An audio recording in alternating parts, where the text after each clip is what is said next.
Europe Matin. Patrick Cohen. Les pourquoi, Philippe Vandel, pourquoi les noms de famille sont-ils souvent des prénoms? Oui, on a vu passer l'info vendredi. Le tribunal de Quimper a refusé qu'un bébé breton porte le nom de French au motif que le tilde, cette petite virgule sur le N, n'est pas reconnu par les actes d'état civil. C'est très réglementé, les prénoms. Et d'ailleurs, pourquoi? La plupart sont-ils également des noms de famille. Des exemples d'abord. Alors, le Premier ministre Édouard Philippe, l'animatrice Evelyne Thomas ou Guy Georges, le tueur en série, mais ça n'a aucun rapport. Mais oui, Merci de préciser. Mais oui.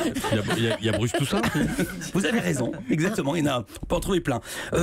Les trois noms de famille les plus courants en France sont trois prénoms, Martin, Bernard, Thomas. Et dans le roman de Cesbron, Chien perdu sans collier, les gosses de l'assistance savaient plus s'ils s'appelaient Jacques Marcel ou Marcel Jacques. Je me suis dit, mais pourquoi cette complication? D'où viennent ces patronymes? Alors, la plupart remontent au Moyen-Âge, Dupont, Dubois, etc.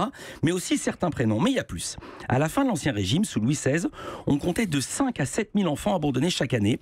Alors, en 1638 à Paris, le célèbre Saint-Vincent de Paul a fondé un hôpital spécialement pour eux, l'œuvre des enfants trouvés, puis beaucoup d'autres dans tout le pays.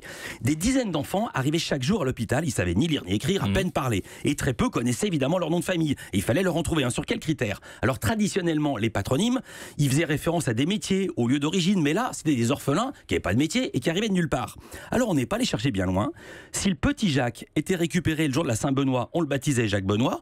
Et si le petit Benoît arrivait le jour de la Saint-Jacques, eh ben il s'appelait Benoît Jacques. Précision, la société étant très patriarcale, encore plus que maintenant, si un enfant déboulait comme aujourd'hui à la Saint-Edwige, une femme, il prenait le nom du saint mâle du lendemain, en l'occurrence Baudouin. Parfait, Philippe Vandel.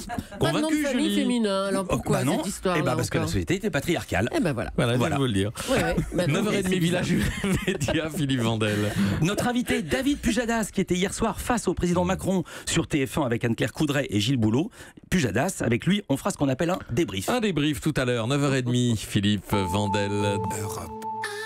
Europe 1.